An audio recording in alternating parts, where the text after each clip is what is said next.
So I was looking for some sort of fun, entertaining toy, and these flying orb mini drones are pretty fun. My dog got a good kick out of it. I'll show you a clip in just a moment. But basically, you just turn them on. The side here, this is your power cord area as well.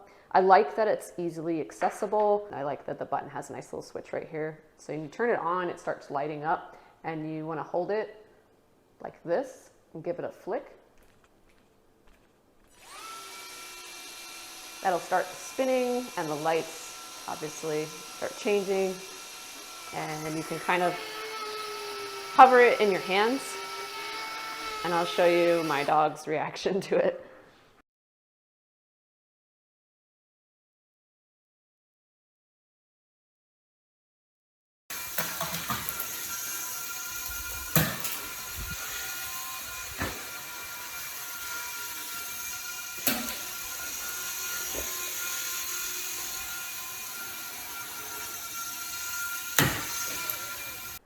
Great fun toy. It is plastic, so you know, as far as the durability of it, it's okay. But I definitely see it as a fun toy, and I got a kick out of it. I think kids will too.